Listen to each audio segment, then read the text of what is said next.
global happenings today. We communicate, we analyze global news. Stay tuned. Hello, beautiful people. Welcome back to Global Happenings Today YouTube channel. It's time for CDS. I'm talking about the Chief of Defense Staff to begin to spill out all the challenges they've been having in the wake of trying to defend and secure Nigeria. And I can assure you it's a very heavy one. So a few hours ago, when he had a meeting with the Senate House of Rep, he opened up on a lot of issues, one of which is the fact that when eventually get the Boko Haramists, they give them in as into the judiciary, to police, to put them in detention. Before you say Jack Robinson, they've been bailed and are free, putting them and their family members in danger. They are not done with a lot of things. They're saying it looks like this issue of insecurity is skin deep. In fact, it's a chain that is wrapped around the top people and the people within the rank and file of Nigeria. So it's a difficult task to really unveil. But before we go into the newspaper, kindly subscribe to our channel. Let's start with what he's got to say about the issue of insecurity in Southeast and that of the North. According to him, he said the Chief of Defense Staff, General Christopher Musa, has accused self-proclaimed Biafran agitator Simon Ekpa of undermining the efforts of the security forces in the Southeast. And General Musa said this while heading to a delegation of other service chiefs and the Inspector General of Police during their appearance before the House of Representatives some few hours ago. And according to Musa, Simon Ekpa is sabotaging our effort in the Southeast. In the aftermath of Nnamdi Kanu's arrest, Ekpa had asserted his leadership in the agitation for the restoration of Biafra. It is widely believed that Ekpa is allegedly providing financial support to armed groups operating in the Southeast who often enforce the sit-at-home order declared by Ekpa. Now accusing the Finland of safeguarding Ekpa, Musa urged the federal government to initiate diplomatic dialogue with the Finnish government and invite the Finnish ambassador to Nigeria to address the concerns surrounding the activities of the agitator.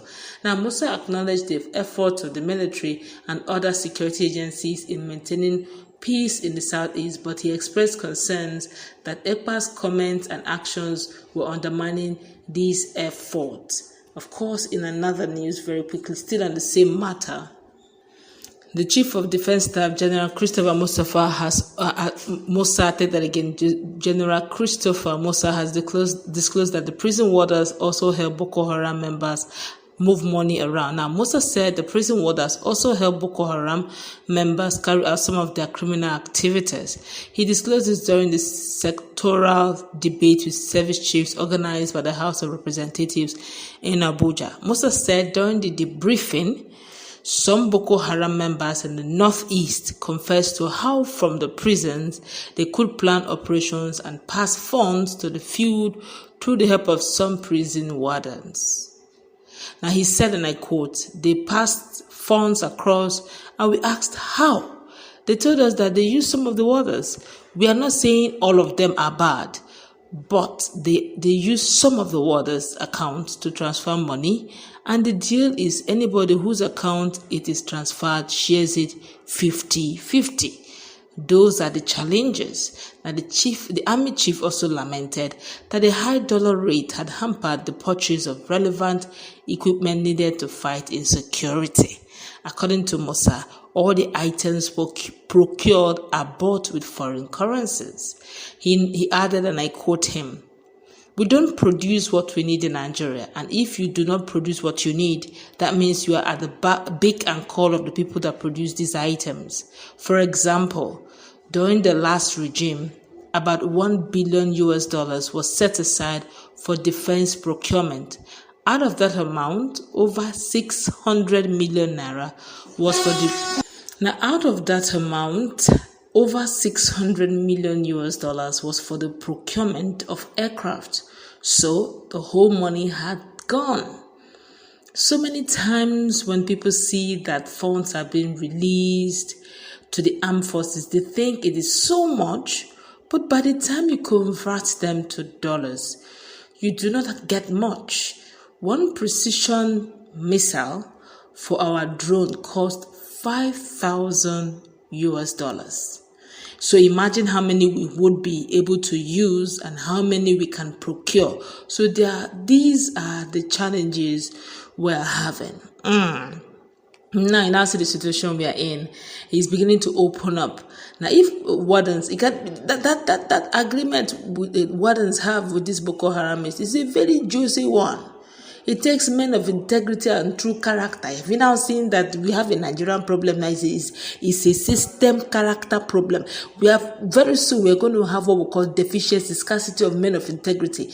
It's not just to look for employment, and employ all men of dubious character in. Can you imagine a prison warden and the juicy part is so enticing. Say for any amount to transfer through your account is 50-50. You know what that means now? Even if EFCC is going to be doing tracking of accounts, of course they will just track on every other account but the warden's account, because it's assumed that he's a government worker. He cannot be seen or be seen doing such heinous crimes or activities that will undermine the state. But hence he goes through smoothly, because by the time they give him whatever amount they give, which is going to be quite huge, he remits 50%, he keeps 50%. You see them driving lofty cars, you see them, but not necessarily even driving lofty cars so that they don't raise eyebrow. Their children go to the best of schools, and you see them always wanting the Boko Haramists to be in their prison cells so that they can be doing those dirty deals. We are also part of our problem. You now see the problem that we have, that this is skin deep. Now we need to start. If EFCC would, be unbiased in their search, they should also begin to look towards that angle. Also investigate government workers. Some of them are actually vessels and tools to these terrible ends, and Nigerians are suffering for it. And from time to time, they should be doing audit checks on them. Use their BVN, pull out some accounts. How much does a prison warden owns? And what property is the prison warden having in his name or under the name of his relative that is in sync with the salary? If it's too much, then he should come for an explanation. How did he get such lofty money? So you now see that when we talk to the chicken, we should also talk to the hawk. We have a situation in our hands. So an average Nigerian right now is tilting towards criminality because they feel that there's no punitive measures against them. But until we start using real punitive measures, and the judiciary is really not helping matters. Look at the discrepancies everywhere with judgments they're giving everywhere. This judgment today, if it suits here, the next judgment you will hear for the same issue or the same matter or similar matter will be so totally different. You begin to wonder, is it the interpretation of the Constitution that is so difficult, or just that the judges just want to just interpret it the way they feel is okay for them for whatever reasons, and they're just making the whole place look like a mess. And I fear for anarchy in Nigeria, because if it continues like this, it becomes the survival of the fittest, it becomes the highest bidder. Look at what Chief Olusegun Obasanjo said some fortnight ago, saying that, look, right from the very olden days, really, from the early days of our democracy, it was always a case of when you are doing your campaigns for elections, please keep some monies for INEC officials and some monies for security agencies. How? Are they not government workers? Are they not being paid salaries? So that is how it's being done.